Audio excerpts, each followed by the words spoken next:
বনানীতে ৯ বছর বয়সী এক পথ শিশুকে ধর্ষণের অভিযোগ পাওয়া গেছে। এই ঘটনায় ২ জনকে আটক করেছে বনানী থানা পুলিশ। সোমবার রাতে অসুস্থ অবস্থায় ওই শিশুকে ঢাকা মেডিকেলের ওসিসিতে ভর্তি করা হয়। বনানী থানার উপপরিদর্শক মোহাম্মদ রফিক বলেন, খবর পেয়ে গতরাতে বনানী ক্যান্সার হাসপাতালের পেছন থেকে ওই শিশুকে উদ্ধার করে ঢাকা মেডিকেলে নিয়ে আসেন তারা। শিশুটি ফুটপাতেই থাকতো বলে প্রাথমিক তদন্তে জানতে পেরেছেন। ঘটনার সঙ্গে জড়িতদের ধরতে কাজ করছে পুলিশ, আর এই বিষয়ে আইনি প্রক্রিয়া চলমান।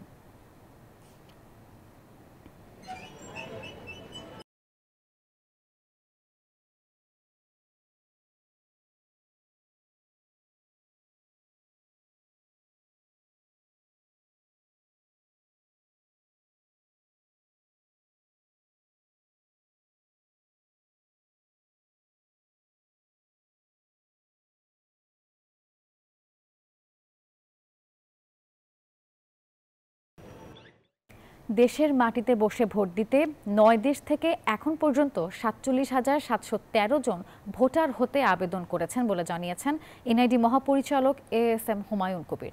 মঙ্গলবার নির্বাচন ভবনে সাংবাদিকদের সঙ্গে আলাপকালে তিনি এই তথ্য জানান। এএসএম হুমায়ুন কবির বলেছেন, আগামী নির্বাচনে প্রবাসী বাংলাদেশিদের বিদেশে বসে ভোট দেওয়ার সুযোগ দেবে নির্বাচন কমিশন। আর এ লক্ষ্যেই প্রবাসীদের ভোটার তালিকায় অন্তর্ভুক্ত করতে নিবন্ধন প্রক্রিয়া শুরু হয়েছে। এনআইডি মহাপরিচালক বলেন, চলতি মাসে জাপানে বসবাসরত প্রবাসী বাংলাদেশিদের ভোটার তালিকায় অন্তর্ভুক্ত করার কাজ শুরু হবে। প্রবাসীদের ভোটার হওয়ার আহ্বান জানিয়ে এএসএম হুমায়ুন কবির বলেছেন, দূতাবাস ও ইসি আরও দ্রুত প্রবাসী বাংলাদেশিদের ভোটার করতে সর্বোচ্চ চেষ্টা চালিয়ে যাচ্ছে। ভবিষ্যতে প্রবাসীদের আরও কাছে এই সেবা পৌঁছে দিতে নিবন্ধন কেন্দ্র বানানো হবে। মধ্যপ্রাচ্যের আমরা দেশগুলোকে প্রাধান্য দিয়েছিলাম, যেহেতু ওখানে আমাদের সবচেয়ে বেশি লোকজন বসবাস করেন। আমরা ওমানেরটা পেয়েছি, আফ্রিকার মধ্যে দক্ষিণ আফ্রিকা এবং জর্ডানের পেয়েছি, আমেরিকায় পেয়েছি। আমরা এ পর্যন্ত আবেদন পেয়েছি 48,080 জনের। আপলোড করা হয়েছে 17,367 জন, অর্থাৎ এরা ভোটার হয়ে গেছে।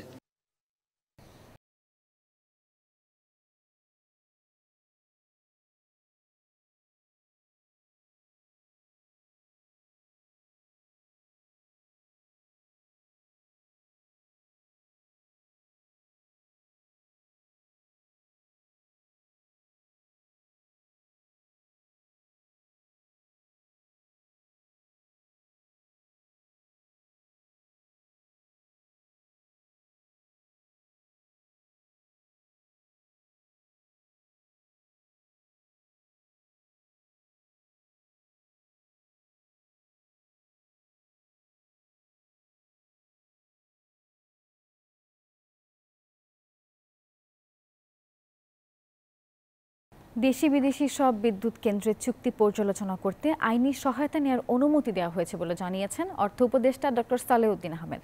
মঙ্গলবার সচিবালয়ে ক্রয় সংক্রান্ত উপদেষ্টা পরিষদের বৈঠক এবং খাদ্য পরিধারণ কমিটির বৈঠক শেষে এই কথা জানিয়েছেন তিনি।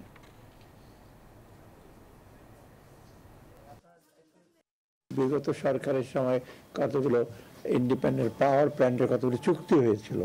চুক্তিতে আমরা দেখেছি অনেক অসম ক্লজ ছিল, সেগুলো রিভিউ করার জন্য।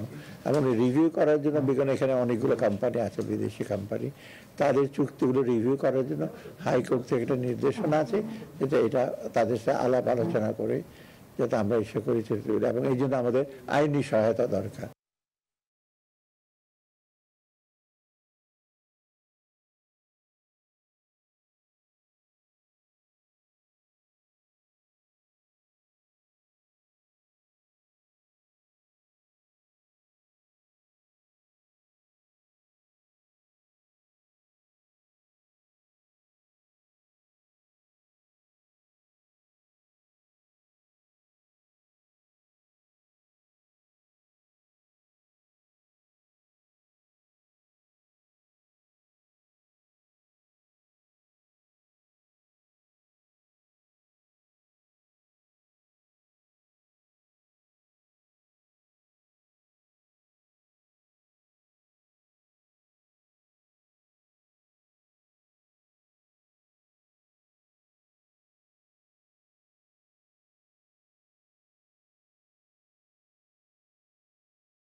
3টি নদীতে টেকসই বাঁধ নির্মাণে ৭,৩০০ কোটি টাকা প্রস্তাবনা দিয়েছে পানি উন্নয়ন বোর্ড, আর এর সময় ধরা হয়েছে 5 বছর। তবে ছোট ছোট সংস্কার চলমান থাকবে বলে জানিয়েছে ফেনীর পাউবো। বাসিন্দাদের দাবি, দুর্নীতিবাজ ঠিকাদার যেন এই কাজের দায়িত্ব না পায়। মঞ্জুর রহমানের ক্যামেরায় ফেনী থেকে বিস্তারিত জানাচ্ছেন আরিফুল ইসলাম। ফেনীর 3টি নদীর গা ঘেঁষে 122 কিলোমিটার বেড়িবাঁধ থাকলেও টেকসই না হওয়ায় ডুবেছে ফেনী। সামনে বর্ষার ভরা মৌসুমে আবারও ভাসতে পারে ফেনী, এমন এই শঙ্কায় এলাকাবাসী। এবারের বন্যায় সাপের কামড়ে এবং বিদ্যুৎ স্পৃষ্টে 2 জনের মৃত্যু হয়েছে। সব মিলিয়ে ক্ষতির পরিমাণও ব্যাপক। স্বাভাবিক জীবনযাপন ফেনীবাসীর জন্য যেন স্বপ্ন। বুক বেঁধে আছেন 122 কিলোমিটার টেকসই বাঁধের আশায়। না খাইয়ে না দাইয়ে কোনো রোজি রোজগার করতে পারি না, গাড়ি ঘোড়া চলতেছে না, চতুর্দিকে বন্যা পানি। তো এখন আজকে আমরা এখন কি করবো, বাইরে ছিলাম এতদিন, এখন আজকে আসছি দেখলাম থেকে এই পরিস্থিতি। প্রয়োজনে সেনাবাহিনীর মাধ্যমে আগামীতে সকল কার্যক্রম, পানি উন্নয়নের কার্যক্রম সেনাবাহিনীর মাধ্যমে আমরা চাই, এবং টেকসই বাঁধ নির্মাণ এটা আমাদের 1 নম্বর দাবি। ফেনীর পানি উন্নয়ন বোর্ডের প্রধান প্রকৌশলী বলছেন 41টি ভাঙন দ্রুত মেরামত করা হবে। পাশাপাশি টেকসই বাঁধ নির্মাণ এবং 3টি নদীর ড্রেজিং করে নাব্যতা ঠিক রাখতে 5 বছরের দীর্ঘমেয়াদী প্রকল্প গ্রহণ করা হচ্ছে। বন্যাবাদের টেকসই সমাধানের জন্য নদী পুনঃখনন করে নদীকে যথেষ্ট পরিমাণে চওড়া করে বাঁধ নির্মাণ এবং বাঁধ পুনর্নির্মাণ, অন্যান্য আনুষঙ্গিক কাজ সহ একটা 7,340 কোটি টাকা ডিপিপি দাখিল করা আছে। বাঁধের ঝুঁকিপূর্ণ স্থানে জিওব্যাগ, ব্লক এবং ব্যবহার হতে পারে স্টিলের স্ট্রাকচার। অপেক্ষা এখন অনুমোদনের।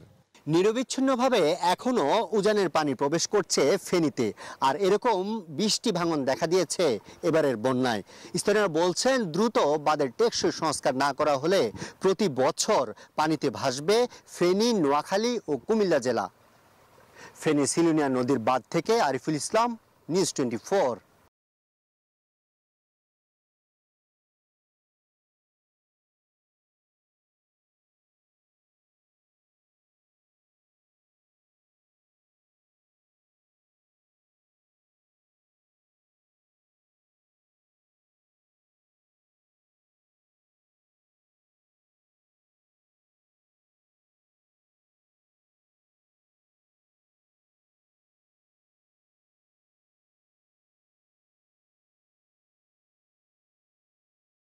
দুর্ঘটনা এড়াতে সিলেট মহানগরীর 5টি স্থানে নির্মাণ করা হয়েছে ফুটওভার ব্রিজ।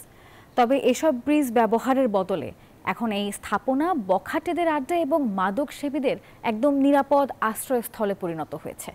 স্থানীয়দের অভিযোগ, অর্থ লোপাটের উদ্দেশ্যেই নেওয়া হয়েছে এসব অপ্রয়োজনীয় এবং অপরিকল্পিত প্রকল্প। তবে পথচারীদের ফুটওভার ব্রিজ ব্যবহার উৎসাহিত করা হচ্ছে বলে জানিয়েছে সিটি কর্পোরেশন। নাজাত আহমেদ পুর কায়স্তর পাঠানো তথ্য ছবি নিয়ে ডেস্ক রিপোর্টে বিস্তারিত। 2015 সালে প্রায় 1.5 কোটি টাকা ব্যয়ে সিলেট মহানগরের কোর্ট পয়েন্ট এলাকায় নির্মাণ করা হয় ফুটওভার ব্রিজ। এরপর নগরীতে নির্মিত হয় আরও 4টি ব্রিজ। সবগুলোর ব্যয় হয়েছে প্রায় 9 কোটি টাকা। এত বছরেও ব্রিজগুলো ব্যবহারের আগ্রহ দেখা যায়নি নগরবাসীর মধ্যে। নগরবাসীর অভিযোগ, নগরীর অধিকাংশ সরু সড়কে ফুটওভার ব্রিজের প্রয়োজন ছিল না, শুধুমাত্র অর্থ লোপাটের উদ্দেশ্যেই প্রকল্পগুলো বাস্তবায়ন করা হয়েছে। ওভারব্রিজগুলো এখন বখাটেদের আড্ডা, মাদক সেবন ও ছিনতাইকারীদের অভয়াশ্রম। শুধু কমিশন বাণিজ্য করার জন্য এই 5টি ওভারব্রিজ করেছে বিগত সরকার। ফুট ওভারব্রিজ কাজে না লাগে তাহলে এটা ভেঙে ফেলা হোক, কারণ এখান থেকে কিন্তু আমরা ইদানিং দেখতেছি ছিনতাইয়ের মতো ঘটনা ঘটছে, মাদক সেবীদের আস্তানা গড়ে উঠছে। বিশেষজ্ঞরা বলছেন, সঠিক পরিকল্পনা ও প্রাসঙ্গিকতা যাচাই না করেই নির্মাণ করা হয়েছে ফুটওভার ব্রিজ। শহরের প্ল্যানিং করার সময় কিন্তু ফুটপাত খুবই জরুরি একটা জিনিস। ফুটপাতের দিকে নজর না দিলে হবেই না। কতজন গাড়িতে চলে আর কতজন হেঁটে চলে, এটা আমাদের এই পরিসংখ্যানটাও তো আমরা জানি না। শহরের যেসব জায়গায় করা হয়েছে সেসব জায়গায় দিনে কি পরিমাণ লোক হাঁটে আর কি পরিমাণ লোক রিক্সায় চলে, সিএনজিতে চলে, কারে চলে, এটার ডাটা তো দরকার। এই ডাটা নিয়ে তারপরে না আমি আসলে ডিসিশন নিব যে কোন জায়গায় আমার রাশ বেশি, কোন জায়গায় ট্রাফিক বেশি, সেই সব জায়গায় আমার এটা দরকার। জনগণকে ফুটওভার ব্রিজ ব্যবহারে আগ্রহী করতে পদক্ষেপ নেওয়ার কথা জানিয়েছে সিটি কর্পোরেশন। সিলেটবাসীকে বলবো যে আমরা ব্রিজগুলি ব্যবহার করি, ব্যবহার করলে ওখানে যদি আরও আমাদেরকে ওগুলিকে আধুনিক করতে হয়, ব্যবহার উপযোগী করতে হয়, তখন ওই ডিমান্ড থাকবে, আমরা ওইটা করতে পারবো। অর্থের অপচয় না করে ভবিষ্যতে এ ধরনের স্থাপনা নির্মাণের আগে সঠিক পরিকল্পনা ও প্রয়োজনীয়তা যাচাই করে সিদ্ধান্ত নেয়ার দাবি সিলেটবাসীর। Desk report, news 24।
নোয়াখালীতে ঝড়, টানা বৃষ্টি এবং জলাবদ্ধতায় ফসল ও আমনের বীজতলায় ব্যাপক ক্ষতি হয়েছে, আর এতে চরম দুশ্চিন্তায় পড়েছেন চাষিরা। জমিতে জলাবদ্ধতার কারণে দেখা দিয়েছে গোড়া পচা সহ বিভিন্ন ধরনের রোগবালাই, আর বড় ধরনের লোকসানের মুখে পড়েছেন প্রান্তিক চাষিরা। আকবর হোসেন সোহাগের পাঠানো তথ্য ছবি নিয়ে ডেস্ক রিপোর্ট। নোয়াখালীর উপকূলীয় এলাকা সুবর্ণচর, হাতিয়া, কোম্পানিগঞ্জ ও কবিরহাট উপজেলায় জলাবদ্ধতা ও ঘূর্ণিঝড়ে শত শত হেক্টর জমির ফসল ও বীজতলা নষ্ট হয়েছে। বেশি ক্ষতি হয়েছে সবেমাত্র থোর আসা আমন ধান ও বিভিন্ন সবজি ক্ষেতের। বন্যার পানি জমে থাকায় জনদুর্ভোগ আরও চরম আকার ধারণ করেছে। এখন এই কয়েকদিনের টানা বৃষ্টি আমাদের সবকিছু ডুবে গেছে, এটা নাই, এটা আমরা সব হয়ে গেছে। আমরা তো মানে গতবারও মার খেয়েছি, এবার হবে দেখা গেছে ফলন ধরবো, এই টাইমে এখন বন্যা লই চলে গেছে। এখন আমরা যে আবারই নব্য করি কিছু করার মতন তো আঙ্গ কাছে কোনো কিছু এনে। আমি 2 একর জমিতে শসা, ধুন্দুল এবং ঝিঙা চাষ করছিলাম, এবং আমাদের এখানে প্রায় বহু জমি ক্ষয়ক্ষতি হয়েছে। আপনার বন্যাতে সব ডুবে গেছে। কৃষি কোনো অফিসার আসে নাই, আমাদেরকে কোনো কিছু সহযোগিতাও দেয় নাই এবং আসেও না, দেখাও নাই আমাদের এখানে। ক্ষতিগ্রস্ত ফসল পুনরুদ্ধারে মাঠ পর্যায়ে কৃষকদের পরামর্শ দিয়ে কৃষি বিভাগ পাশে আছে বলে জানান এ কর্মকর্তা। কৃষকদের আমরা পরামর্শ দিয়ে যাচ্ছি যাতে যেগুলা হারভেস্ট করার উপযোগী হয়ে যায়, দ্রুত হারভেস্ট করে ফেলতে, আর যাতে ক্ষয়ক্ষতি যাতে না হয়, কম হয়, সেজন্য আর এই সময় রোগবালা যাতে আক্রান্ত না হয়, সেজন্য আমরা আমাদের রুট লেভেলে উপসহকারী কৃষি কর্মকর্তারা কৃষকদের পাশে থেকে পরামর্শ দিয়ে যাচ্ছে। জলাবদ্ধতার প্রভাবে জেলায় 5199 হেক্টর জমির আমন ধান, সবজি এবং 1200 হেক্টর জমির আগাম গ্রীষ্মকালীন সবজি ক্ষতিগ্রস্ত হয়েছে। শরীফ চৌধুরী, ডেস্ক রিপোর্ট, নিউজ 24।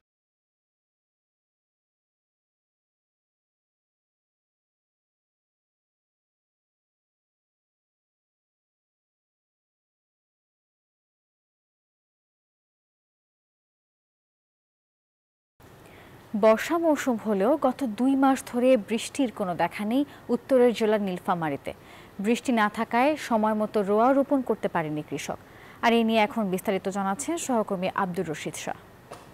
আমি আছি নীলফামারীর ইটাখলার সিংদই একটি ডাঙ্গায়। এই ডাঙ্গায় হচ্ছে আগাম জাতের ধান আবাদ করে থাকে। এই ধান কর্তন করার পরে হচ্ছে আলু লাগানো হয়। তবে আপনাকে একটু বিষয়ে জানিয়ে রাখি যে এটা ভরা মৌসুম, বর্ষাকাল। এই বর্ষাকালে কিন্তু বৃষ্টি না হওয়ার কারণেই হচ্ছে কৃষকরা অনেকটাই হতাশা মধ্যে আছে। তারা হচ্ছে সময় মতো যদি ধান না লাগাইতে পারে, তারা অনেকটাই ক্ষতিগ্রস্ত হবে বলে আমাদেরকে জানিয়েছেন। তবে এই 2 মাস বৃষ্টি না হওয়ার কারণেই হচ্ছে তারা রেডি জমিতে রোয়া লাগাইতে পারে নাই বলে আমাদেরকে জানিয়েছেন এখানকার কৃষকরা। তবে 2-1 কৃষক যদিও মোটরের পানি দিয়ে আপনার রোয়া লাগানো হয়েছে, তবে তিনি আমাদেরকে জানিয়েছেন তাতে এখানে ব্যয়বহুল হওয়ার কারণেই তারা আর এই মোটরের পানি দিয়ে লাগানো হয়নি।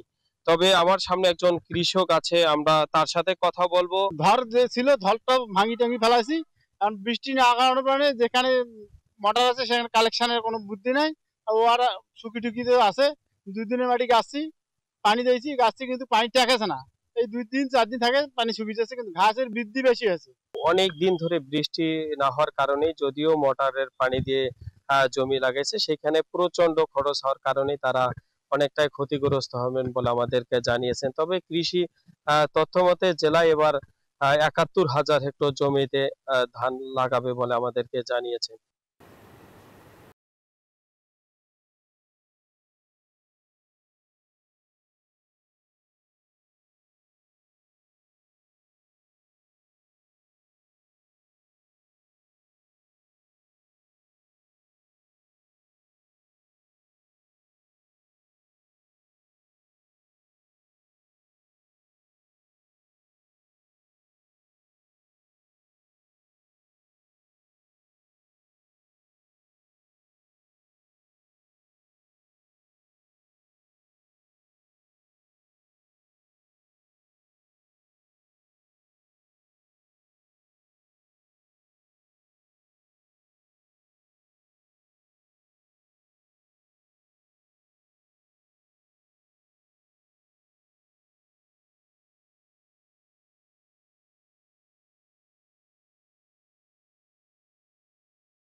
সারা দেশে প্রশাসনের নির্লিপ্ততায় আইন শৃঙ্খলা পরিস্থিতির অবনতি ও ষড়যন্ত্রমূলকভাবে দেশকে অস্থিতিশীল করার চেষ্টার প্রতিবাদে দেশ জুড়ে বিক্ষোভ মিছিল করেছে জেলা স্বেচ্ছাসেবক দল। কেন্দ্রীয় কর্মসূচির অংশ হিসেবে বরিশালে বিক্ষোভ মিছিল করেছে মহানগর স্বেচ্ছাসেবক দল। দুপুরে নগরীর অশ্বিনী কুমার হল চত্বরের দলীয় কার্যালয়ের সামনে সমাবেশ করে তারা। সমাবেশ শেষে বিক্ষোভ মিছিল নগরীর প্রদক্ষিণ করে। কেন্দ্রীয় কর্মসূচির অংশ হিসেবে আলাইপুর জেলা বিএনপির কার্যালয়ের সামনে থেকে বেলা 12টার দিকে নাটোর জেলা স্বেচ্ছাসেবক দলের আয়োজনে বিক্ষোভ মিছিল বের করা হয়। বিক্ষোভ মিছিলটি শেষে সমাবেশ অনুষ্ঠিত হয়। ঝালকাঠিতে সকাল 10:30টায় শহরের আমতলা সড়কে দলীয় কার্যালয়ের সামনে থেকে বিক্ষোভ মিছিল বের হয়। মিছিলটি শহরের বিভিন্ন সড়ক প্রদক্ষিণ করে প্রেস ক্লাবের সামনে সমাবেশ করে।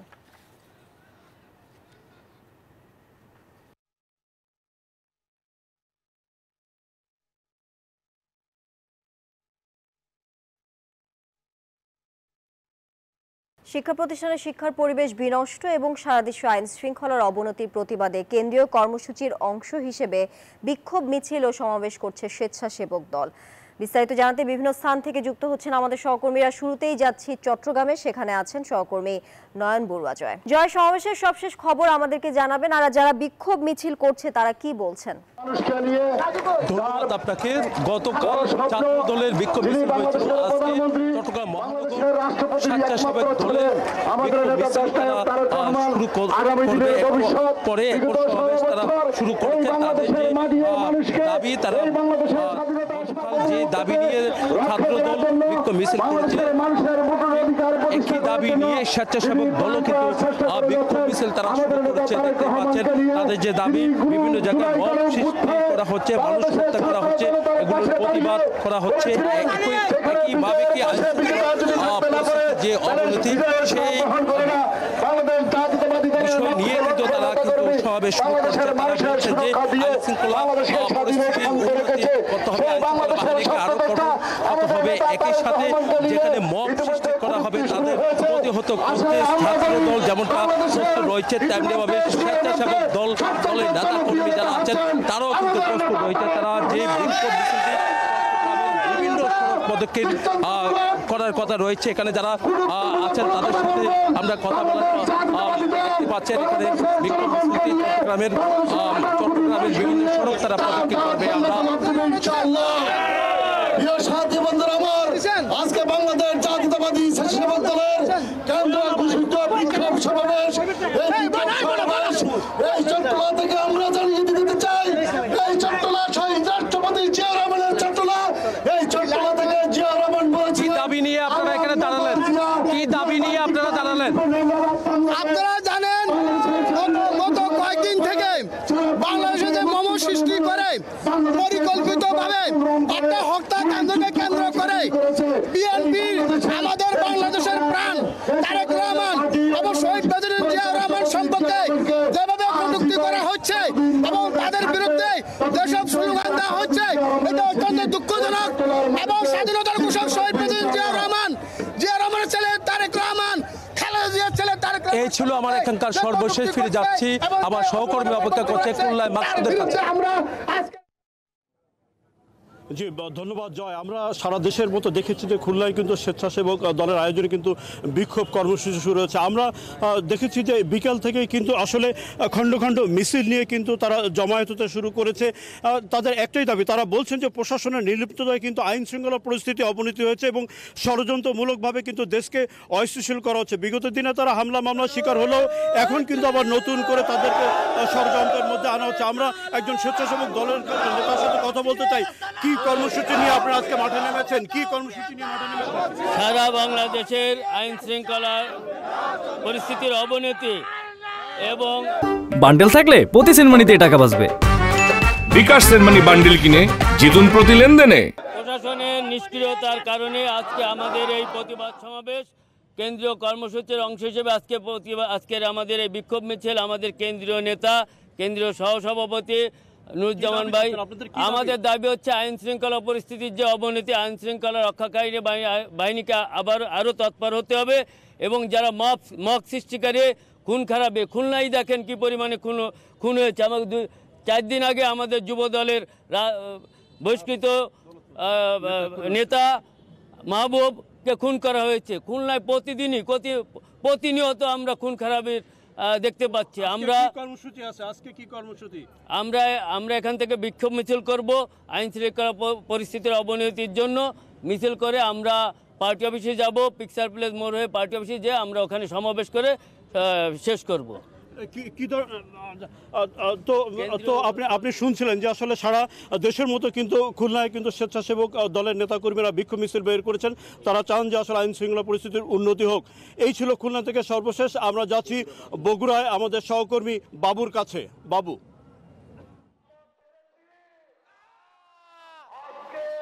মাকসুদ, আপনাকে ধন্যবাদ। বগুড়া শহরের শহীদ খোকন পার্কে সমাবেশ করছে জেলা স্বেচ্ছাসেবক দল। ইতিমধ্যেই বিভিন্ন উপজেলা থেকে স্বেচ্ছাসেবক দলের নেতাকর্মীরা তারা মিছিল সহকারে এই সমাবেশ স্থলে অংশগ্রহণ করেছেন। আপনাকে জানিয়ে রেখেছি বৃষ্টি উপেক্ষা করে কিন্তু নেতাকর্মীরা আজকে এখানে অংশগ্রহণ করছেন। সকাল থেকেই বগুড়া শহরে ইতিমধ্যেই 90 মিলিমিটার বৃষ্টি হয়েছে। এর মধ্যেই নেতাকর্মীরা এখানে এসেছেন। জেলা স্বেচ্ছাসেবক দলের সভাপতি সরকার মুকুল তিনি বক্তব্য রাখছেন। তার পাশেই দাঁড়িয়ে রয়েছেন জেলা স্বেচ্ছাসেবক দলের সাধারণ সম্পাদক রাকিবুল ইসলাম শুভ, জেলা বিএনপির সিনিয়র সহসভাপতি আহসানুব তৈয়ব জাকিরকে আমরা দেখতে পাচ্ছি। এখানে জেলা বিএনপি সভাপতি রেজাউল করিম বাদশাহ, ভারপ্রাপ্ত সাধারণ সম্পাদক আলহাজ মোশাররফ হোসেন সহ দলীয় নেতৃবৃন্দ কিছুক্ষণের মধ্যেই আসবেন এবং এই সমাবেশ আনুষ্ঠানিকভাবে শুরু হবে। এই সমাবেশের পরেই কিন্তু মিছিল বের হবে, যে মিছিলটি শহরের প্রদক্ষিণ করবে। মূলত সারা দেশে প্রশাসনের নির্লিপ্ততায় আইন শৃঙ্খলা পরিস্থিতির অবনতি এবং ষড়যন্ত্রের মাধ্যমে দেশকে অস্থিতিশীল করার চেষ্টার প্রতিবাদে আজকের এই সমাবেশ অনুষ্ঠিত হচ্ছে। গতকাল বগুড়ায় এই একই সমাবেশ করেছে জেলা ছাত্র দল।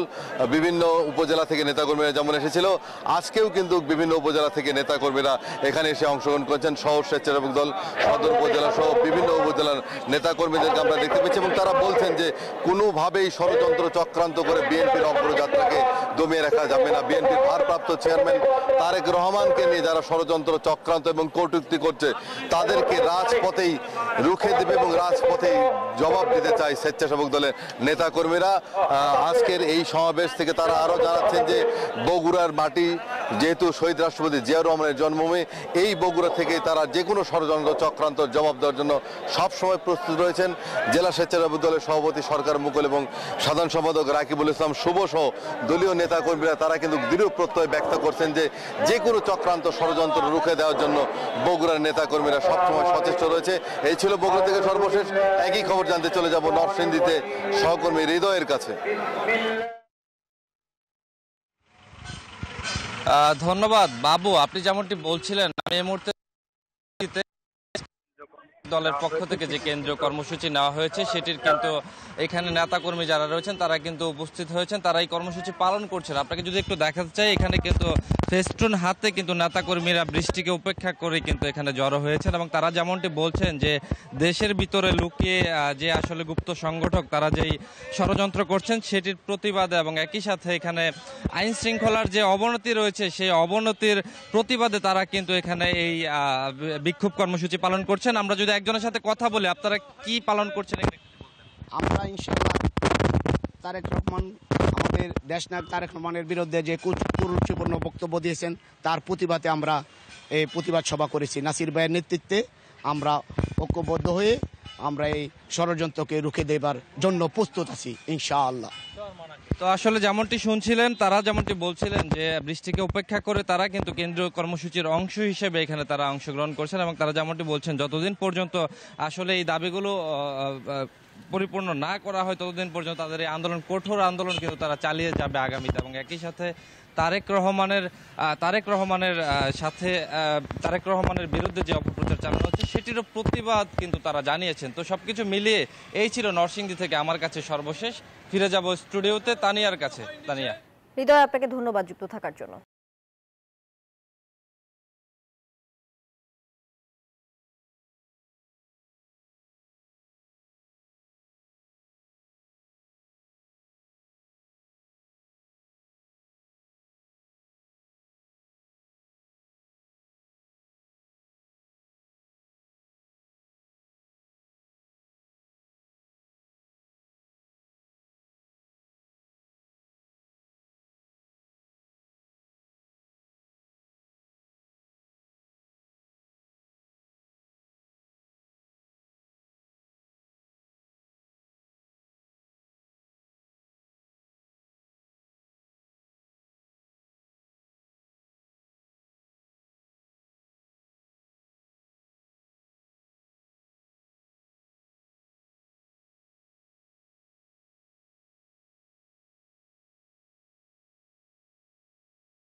চলতি বছরের শেষ নাগাদ চূড়ান্ত হতে পারে তিস্তা মহাপরিকল্পনা, জানিয়েছেন পরিবেশ ও বন উপদেষ্টা সৈয়দা রিজওয়ানা হাসান। মঙ্গলবার সকালে সৈয়দপুর বিমানবন্দরে সাংবাদিকদের প্রশ্নের উত্তরে তিনি কথা জানান। তিস্তা মহাপরিকল্পনাটা তো দুইটা দেশের বিষয়, আমাদেরকে দুই দেশকে এগ্রি করতে হবে। আমি বলবো যে গত কয়েক মাসে আমাদের অগ্রগতি বেশ আশাব্যঞ্জক। আমাদের পরিকল্পনাটা চূড়ান্ত করেছি, এখন বিশেষজ্ঞ পর্যায়ে একটা আলোচনা হবে 17 তারিখে। মাঠ পর্যায়ে যে আলোচনা হয়েছে সেই মন্তব্যগুলোর সাথে নিয়ে আমরা আমাদের মতামত চূড়ান্ত করে ফেলেছি। এখন সরকারের প্রথমে যাবে এটা পরিকল্পনাতে, তারপরে যাবে ইআরডিতে, তারপরে চাইনিজ কর্তৃপক্ষের কাছে গেলে তারা একটা বিস্তারিত রিপোর্ট করবে। তো আমরা আশা করছি এই বছরের শেষ নাগাদ আমরা এটাকে চূড়ান্ত করে ফেলতে পারি। বান্ডেল থাকলে প্রতি সেনমানিতে টাকা বাঁচবে। বিকাশ সেনমানি বান্ডেল কিনে জিতুন প্রতি লেনদেনে।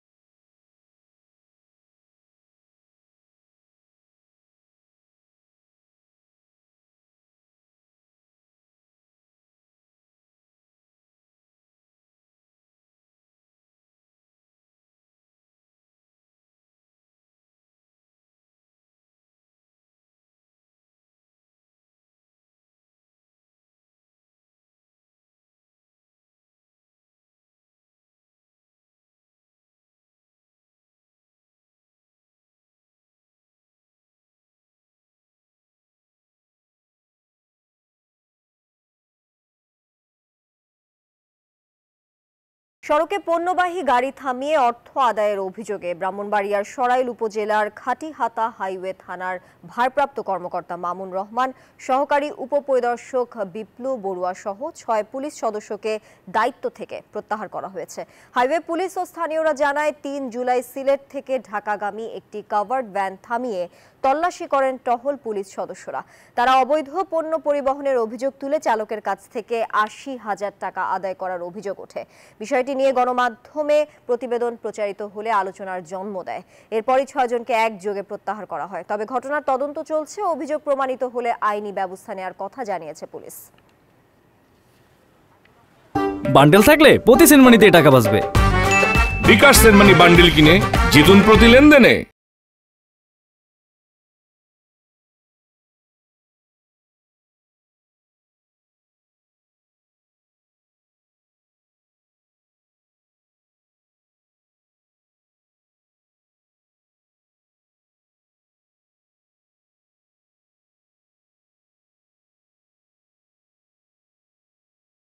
দেশের বিভিন্ন জেলায় মুষলধারে বৃষ্টি হচ্ছে। এতে দুর্ভোগে পড়ছেন বিভিন্ন শ্রেণী পেশার মানুষ। ভোর থেকে মুষলধারে বৃষ্টি হচ্ছে। একটানা বৃষ্টিতে শহরের বিভিন্ন সড়কে পানি জমে যান চলাচলে বিঘ্ন ঘটছে। বিভিন্ন মহল্লার রাস্তায় পানি জমেছে। ভোগান্তিতে পড়েছে শিক্ষার্থী সহ চাকরিজীবী ও নিম্ন আয়ের মানুষ। আবহাওয়া অধিদপ্তর জানিয়েছে আজ থেকে আরও 2 দিন বৃষ্টির সম্ভাবনা রয়েছে। নিম্নচাপের প্রভাবে বৃষ্টি হচ্ছে বলে জানা গেছে।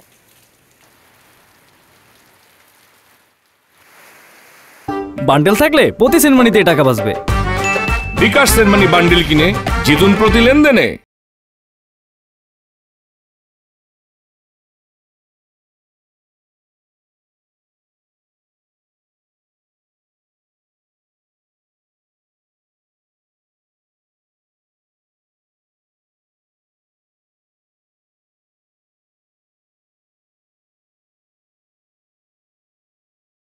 সিরাজগঞ্জে ঘূর্ণিঝড়ে শতাধিক বসতবাড়ি লন্ডভন্ড হয়েছে। মঙ্গলবার বিকেল 3টার দিকে কয়েক মিনিটের ঘূর্ণিঝড়ে সবকিছু উড়ে গেছে। সিরাজগঞ্জ সদর উপজেলার বাহুকা, চর, চিলগাছা ও শুভগাছা এলাকার শতাধিক বসতবাড়ি লন্ডভন্ড হয়ে গেছে। এছাড়াও গাছপালার ব্যাপক ক্ষতি হয়েছে। ঘরবাড়ি হারিয়ে বিপাকে পড়েছেন ভুক্তভোগী মানুষ।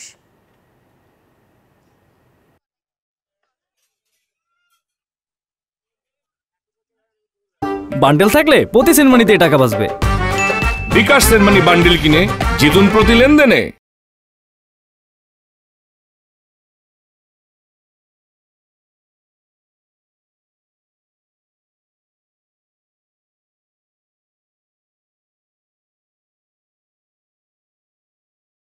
দর্শক, বন্যা পরবর্তী পরিস্থিতির খবর জানাতে আমাদের সাথে যুক্ত হচ্ছেন আমাদের সহকর্মীরা। শুরুতেই যাচ্ছি নোয়াখালীতে, সেখানে আছেন সহকর্মী আকবর হোসেন সোহাগ। সোহাগ, নোয়াখালীতে টানা বৃষ্টির কারণে ব্যাপক ক্ষতি হয়েছে ফসলে, সেই সাথে জনদুর্ভোগও কমেনি। কি পরিস্থিতি দেখছেন এই মুহূর্তে? জি ধন্যবাদ তানিয়া, আপনি যেমনটা জানতে চেয়েছেন। আমি আছি এখন নোয়াখালীতে। এটি নোয়াখালী আলফারুক স্কুল সড়ক নামে পরিচিত। এই গত টানা 4 দিন 5 দিনের বৃষ্টিতে নোয়াখালীতে ব্যাপক জলাবদ্ধতা সৃষ্টি হয়েছে। আসলে মূলত দখল এবং দূষণের কারণে এই জলাবদ্ধতা সৃষ্টি হয়েছে। আমি যদি আপনাকে দেখাই, জলাবদ্ধতা একটু কমলেও কিন্তু মানুষের এখনও কিন্তু দুর্ভোগ কমেনি। কিন্তু পানি গত 2 দিন পানি না থাকায় আসলে সামান্য অল্প অল্প বৃষ্টি হয়েছে, তারপরে কিন্তু মানুষের দুর্ভোগ কমেনি। কিন্তু মানুষ এই যে সড়কটি সম্পূর্ণ বিধ্বস্ত হয়ে গেছে, এখানে শত শত শিক্ষার্থীরা স্কুলে আসা যাওয়া করে এবং এখানে আমার পাশে একটি বান্ডেল থাকলে প্রতি সেনমানিতে টাকা বাঁচবে। বিকাশ সেনমানি বান্ডেল কিনে জিতুন প্রতি লেনদেনে। মৎস্য অফিস আছে, এই অফিসটি এখনো পানিতে ভাসছে। আসলে সব মিলে আমি আপনাকে যদি বলি, এখানে স্থানীয়দের সাথে আমি কথা বলছি, স্থানীয়রা আমাকে জানিয়েছেন যে এখানে মূলত দখল এবং দূষণের কারণে মূলত সমস্যা হয়েছে। এছাড়া কৃষি বিভাগের কর্মকর্তার সাথে আমার কথা হয়েছে, সদর উপজেলা কৃষি কর্মকর্তা, তিনি আমাকে জানিয়েছেন যে এবছর গ্রীষ্মকালীন ফসলের ব্যাপক ক্ষতি হয়েছে। এই ক্ষতি পুষিয়ে ওঠার জন্য তারা কৃষকদেরকে জন্য পরামর্শ দিচ্ছেন এবং কৃষি ক্ষেত্রে যেন তাদেরকে সহযোগিতা করতে পারে তেমনটা তারা জানিয়েছেন। এছাড়া একাধিক মৎস্য খামারও কিন্তু মাছগুলো বেশি গেছে এবং মাছ এবং কৃষির পাশাপাশি অসংখ্য মৎস্যকের তারা বেশি গেছে মাছগুলা। তো আসলে সব মিলে আমি আপনাকে যদি বলি, নোয়াখালীর জলাবদ্ধতায় নোয়াখালীর মূল সমস্যা, এখানে নোয়াখালীর দুঃখ, নোয়াখালীর জলাবদ্ধতা। এই ছিল আমার কাছে নোয়াখালী থেকে সর্বশেষ পিসি স্টুডিওতে তানিয়া।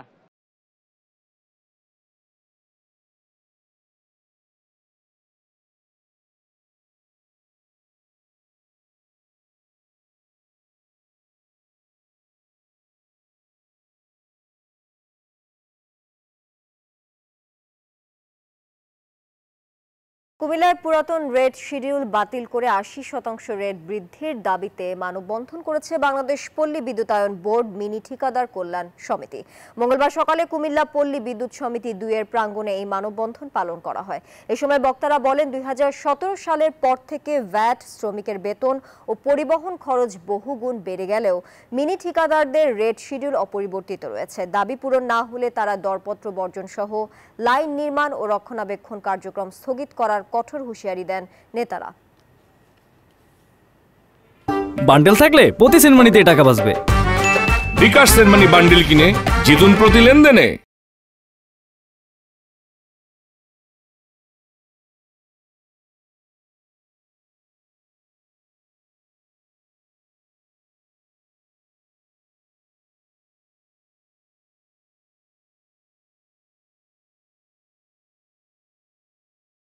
তরুণদের দক্ষতা বৃদ্ধির পাশাপাশি তাদের পারিপার্শ্বিক পরিবেশকেও পরিষ্কার রাখার মাধ্যমে দৃষ্টান্ত স্থাপন করল দিনাজপুরের হাজী মোহাম্মদ দানেশ বিজ্ঞান ও প্রযুক্তি বিশ্ববিদ্যালয়ের শিক্ষার্থীরা। বিশ্ব যুব দক্ষতা দিবস উপলক্ষে মঙ্গলবার দুপুরে এই কর্মসূচির আয়োজন করা হয়।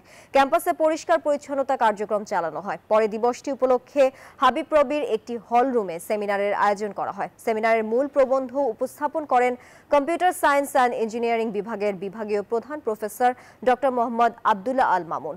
অনুষ্ঠানে বিশ্ববিদ্যালয়ের প্রফেসর ডক্টর এম এনামুল্লাহ সহ উদ্যোগ গ্রহণকারীরা উপস্থিত ছিলেন। বান্ডেল থাকলে প্রতি সেনমানিতে টাকা বাঁচবে। বিকাশ সেনমানি বান্ডেল কিনে জিতুন প্রতি লেনদেনে।